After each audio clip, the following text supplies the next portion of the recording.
இயேசுவுக்கே புகழ், மரியே வாழ்க.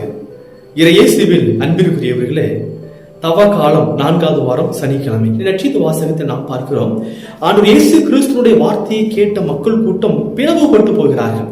ஒரு சிலர் இவர்தான் வரவிருந்த இறைவாக்கினரோ என்று நினைக்கின்றார்கள். இன்னும் சிலர் இவரே மெய்யான மெஸ்ஸியா என்று சொல்லுகின்றார்கள். இன்னும் சிலர் இதை போல நாங்கள் வேற யாருமே பேசி கேட்டதே கிடையாது அப்படின்னு சொல்லிட்டு இயேசுனுடைய அந்த போதனையை கேட்டு மயங்கி போகிறார்கள். ஆனால் இந்த பரிசேயர்கள் இயேசுவை கொன்றொழிப்பதற்கு கங்கணம் கட்டிக்கொண்டு சுற்றி காரணத்தை தேடிக் கொண்டிருக்கிறார்கள். நிக்கதேம் என்ற பரிசேயர் ஒருவர் சொல்லுகின்றார், ஒருவரது வாக்குமூலத்தை கேளாது அவர் என்ன செய்தார் என்று தெரியாது, நம்முடைய சட்டப்படி அவருக்கு தீர்ப்பளிப்பது முறையாகுமா அப்படின்னு சொல்லிட்டு அந்த மக்களை பார்த்து கேட்கிறார்.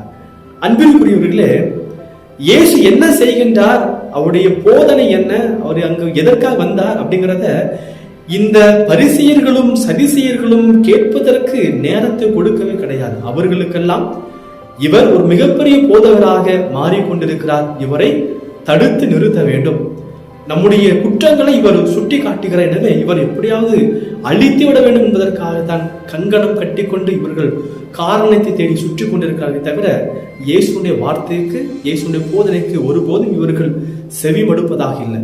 இன்னைக்கு யோசித்து பாருங்கள், இன்னைக்கு பல நேரங்கள்ல உறவு சிக்கல்களுக்கு காரணமே மற்றவருடைய கருத்தை நாம் கேட்பதற்கு தயக்கம் காட்டுவதுதான். பிறர் என்ன சொல்ல விரும்புகிறாரு, பிறருடைய அவங்களுடைய அந்த இடத்திலிருந்து நம்ம அவர்கள் முதலாவதாக புரிந்து கொள்ள வேண்டும். இன்னைக்கு நாம் ஒருவருடைய அந்த கருத்தை அல்லது அவருடைய பக்கத்திலிருந்து அவருடைய வாக்குமூலத்தை நாம் கேட்க நாம் தவறுகின்ற பொழுது நாமும் பரிசேயர்களை போலத்தான் வாழ்ந்து கொண்டிருக்கிறோம். யாரையும் பற்றி நான் தெரிந்து கொள்ள எனக்கு அவசியம் கிடையாது, ஆனால் நான் அவன் மீது குற்றம் சுமத்துவேன், ஏன்னா அவன் எனக்கு துரோகம் செய்து விட்டான் அல்லது அவன் எனக்கு பிடிக்காதவனாக இருக்கிறான் என்ற ஒரு காரணத்தினால நாம் இதெல்லாம் செய்கிறோம். அன்பிற்குரியவர்களே, தவ காலம் என்பது நம் அனைவரையும் ஏற்றுக்கொள்வதற்கான காலம், உறவுகளை நேரு செய்வதற்கான காலம், ஒருவரை ஒருவர் அன்பு செய்வதற்கான காலம். எனவே இயேசுவிடத்தில் அந்த பரிசேயர்கள் இருந்தது போல நாம் யாரிடத்திலும் இல்லாமல் எல்லோருடைய கருத்துக்கும் வாக்குமூலத்திற்கும் செவிமடுப்போம். அவருடைய இடத்திலிருந்து அவர்களை புரிந்து கொள்வோம். நம்முடைய உறவிலே நம் வளர்ச்சி காண்போம். இந்த தவ காலத்தில் இறைவன் உங்களையும் உங்கள் குடும்பத்தையும் நிறைவாக ஆசீர்வதிப்பாராக. God bless you.